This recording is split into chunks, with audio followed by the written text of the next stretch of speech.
به برنامه خبری رادیو زود خوش آمدید. شعله گلخوجه هستم. تا 15 دقیقه در کنارتان. قبل از تقدیم خبرگزاری شد توجه نمایید به سرخط موضوع برنامه امروز 22 سپتامبر. شدت تعلق پس شد. همراهش نرخ نیز پاندمی کرونا ویروس در موسم تیر ماهی قیمت غذا را در بازارهای تاجیکستان به مراتب کاهش داد. گوشت 55 میتازه 50 48 گرفته میشه گوشت داره. گوشت مرغ پیدا شدن این ارزان تر شد گوشت مرغ. بررسی احتمال دراز کردن قرار پوتین درباره سبوکی‌ها تمام نشده است. حامی حقوق به مهاجران چنین توصیه می‌دهد. به مهاجران توصیه می‌دهم که اجازتنامه کاری بگیرند. اگر نتوانند گرفته حداقل خود را در قید بگیرند. دست و بینی شکسته و یا چگونه در معرکه تبلیغاتی پیش از انتخاباتی در قرقیزستان جانبداران دو حزب سیاست خود را با مشت و لگد نشان دادند. بیماری کووید 19 در تاجیکستان باز 42 نفر دیگر را سرایت کرده است. وزارت تندرستی میگوید حالتهای نو در 24 ساعت گذشته آشکار شدند. به همین ترتیب تعداد بیماران در مجموع به 9388 نفر رسیده است. 73 کس از این ویروس جان باختند. این امور رسمی است ولی نه همه به آن باور دارند. اما آنچه که دقیق است همین بیماری باعث شده است در موسم تیر ماه امسال محصولات اولیه کشاورزی در بازارهای تاجیکستان ارزان تر شود، در حالی که در بهار سال جاری خروج کووید 19 ارزش غذا را به مراتب بالا برده بود. برای یوسفی در این باره گزارش می‌دهد. پاندمی کرونا ویروس برخلاف به اصطلاح بیدادگری‌هایش قیمت محصولات نیاز اولیه را در تاجیکستان به مراتب کاهش داده است. تقریباً 3-4 ماه قبل زمان آغاز خروج کرونا ویروس نو و در سایه تهلکه این پاندمی قیمت محصولات نیاز اولیه به طور بی‌سابقه بالا رفته بود. بعدا نرخ‌ها پایین‌تر شدند و اما به سطح سابق برنگشتند. حالا در بازارها صحنه دیگری نرخ محصولات به نظر می‌رسد. گوشت 55 میتازه 50 48 گرفته میشه گوشت داره. گوشت مرغ پیدا شدن این ارزان تر شد گوشت مرغ. ببین آدمی پیاز هم ارزان شده. پیاز قیمت بود که در بهار. کارتوشکا قیمت بود. بازی 250 200 خرج گرفته میشه جوی چیزش. تهلکه کرونا ویروس و توصیه‌های بلند کردن ایمونیتت و دوابخشی برخی گیاه‌ها قیمت لیمو و هزار اسپند را بی‌سابقه بالا برده بود. حالا آن واهمه و آن نرخ‌ها نیست. و قیمت شده بود. تا چند سوم بود؟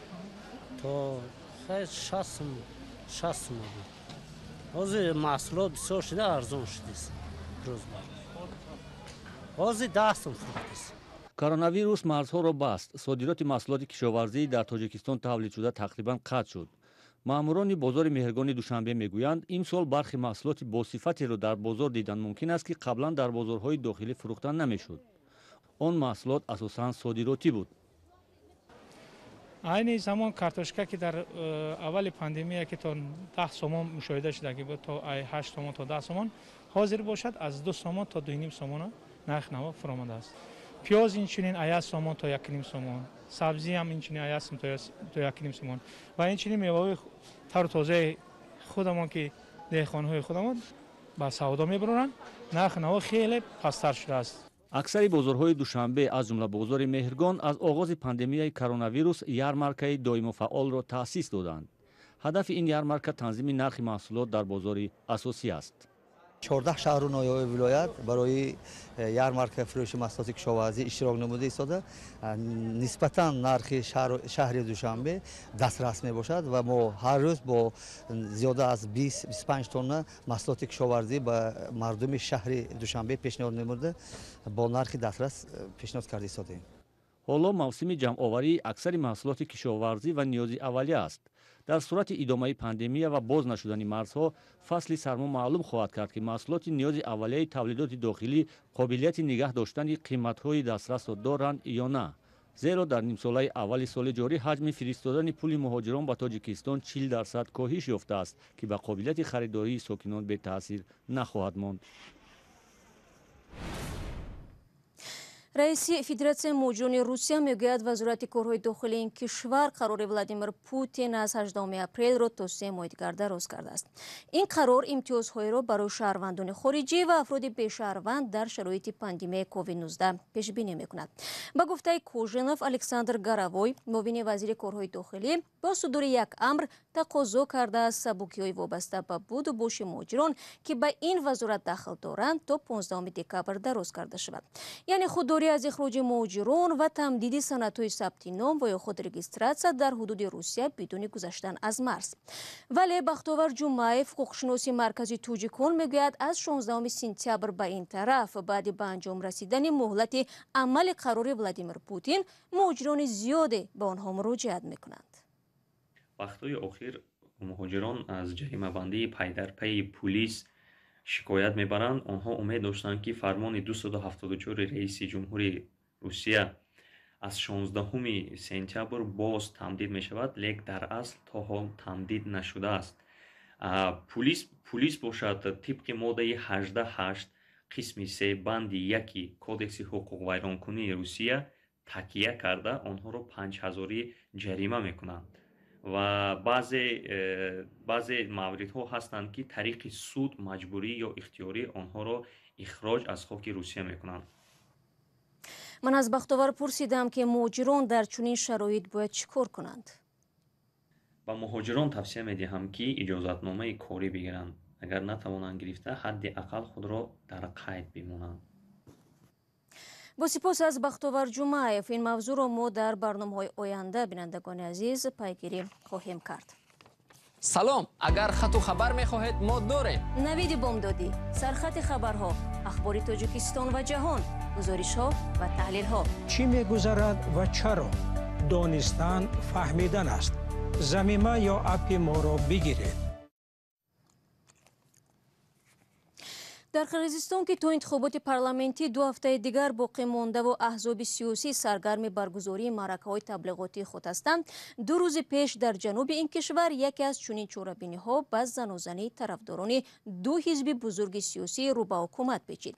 سیاستشناسان میگویند این زد و خورد بیانگر آن است که در شرایط نبود نیروی پرقدرت مخالفین بین حزب‌های حکومتی برای صاحب شدن به کرسی پارلمانتی رقابت شدید به میان آمده است. گزارش نوبتی ما در همین باره قصه میکند. مقامات قرقیزستان تحقیق زنازنی طرفداران 2 حزب سیاسی در یک چهاربینی پیش از انتخاباتی در ولایت جنوبی اوش این کشور را آغاز نمودند. جنجال 20 سپتامبر در یک جمع آمدی ترغیباتی حزب مکانم قرقیزستان در ناحیه اروان به عمل آمد. در اظهارات حزب گفته می شود که گروه از اغواگران غیر منتظره در چهاربینی پیدا شده طرفداران حزب مکانم قرقیزستان را لطوکوب کردند. رسانه های محلی نوشتند که در جنجال طرفداران حزب مکانم قرقیزستان و حزب بیریمدیک و یا وحدت اشتراک کردند. سبب جنجال آشکار نشده است.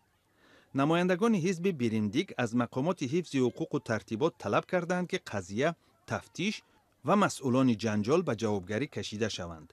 پلیس میگوید در زنازنی 100 نفر اشتراک کردند. 12 نفر با جراحت‌ها بستری شده‌اند. وضع یکی از آنها جدی ارزیابی می شود. سروزیر قرقیزستان تحقیق فوری این حادثه را طلب کرده است. رئیس پلیس ناحیه اروان از مقامش سبکدوش شد و چند منصبدار دیگر هشدار گرفتند. قبلا کمیته مرکزی انتخابات اعلام کرده بود که به تحقیق وضع در منطقه اروان دخالت نخواهد کرد. معاون رئیس کمیسیون مرکزی انتخابات عبدالجبار بیگماتوف گفت اگر مقامات حفظ حقوق نقض قانون را تصدیق کنند پس در اساس این خلاصه آنها می توانند مسئله را به بررسی بگیرند. برای کرسی های پارلمانتی انتخابات 4 اکتبر 16 حزب سیاسی قرقیزستان تلاش دارند. پیش از آغاز معرکه انتخاباتی حزب‌های سیاسی یادداشتی را امضا کرده و در مورد سبقت عادلانه به موافقه رسیده بودند. کارشناسان میگویند که وعده‌ها تنها در روی کاغذ باقی میمانند و هنگام مبارزه برای قدرت فراموش میشوند. برمیگردیم به تاجیکستان. یک سازمان کمکرسانی آمریکا اعلام کرد که در 5 سال آینده دسترسی کمش 300,000 نفر از ساکنان دهات و محله‌های نزدیک شهر تاجیکستان را به آب پاک مبلغ گذاری می‌کند. تاجیکستان از جمله کشورهایی است که به اعتراف مقامات مسئول نزدیک 40% ساکنانش از آب تازه آشامیدنی بهره مند نیستند. برای مثال ناحیه مومن‌آباد سرشار از چشمه‌های طبیعی است، ولی ساکنان مرکز ناحیه از نبود آب پاک شکایت دارند. مشکل آنها از مد نظر محمود جان رحمتزاده دور نماند. محله‌های مرکز ناحیه مومن‌آباد تا حال به آب پاک تامین نیست. ساکنان آب را از منزل چند ساکنی محله میگیرند که از چشمه‌های کوهستان برای خود خط آب کشیده اند. یک سال شد که ما او نداریم برد. فقط این خونه بنیادار میریم او میکشیم میاریم زمستان و تابستان. ولی نمی‌سای ندیدیم. گفتم ما بیاریم دمی اومدیم میدیدیم. انوربی حمامی سعدالله اودینیف را در نظر دارد که برای استفاده عموم ساخته است. کمبودی آب در محله ساکنان را هر روز مهمانی اودینیف میکند. آدم کم بود، هو جا بوسکا بود 20 متر بلند او میبرومد نه کاتل بود ما کار میکنم او میرسوند همه ده حاضر یا حوزه بای مقامش همه هوش میتن یا 10 ساعت زیاد نمیره با 10 ساعت دیگه نمیوید او بلند دیگه چی نمیشه من حیرانم ولم بچه همین اختراع خونه ما یک بازار گردانه. این خط آب را صاحبکاران محلی آورده‌اند، ولی با سبب ناهموار بودن راه بیشتری وقت لب این چمک خشک است. ساکنان میگویند بارها به مقامات برای دسترسی به آب پاک مراجعت کرده‌اند. مقامات در نوبت خود میگوید تا جای این مشکل ساکنان را حل کرده‌اند. ما تامین کردیم آب نوشابه خطی همش از اون علی رحیم در 2 خانه 3 خانه یک نقطه برآوردیم 86 نقطه آب نوشابه برآوردگی مردم با آب نوشابه تامین تقصیر نمیکشند. ناحیه مومن‌آباد یکی از ناحیه‌های کوهی و پر از چشمه‌های طبیعی است. ساکنان این محله‌ها میگویند در بدر اداره و ساکنان آبدار آب میجویند.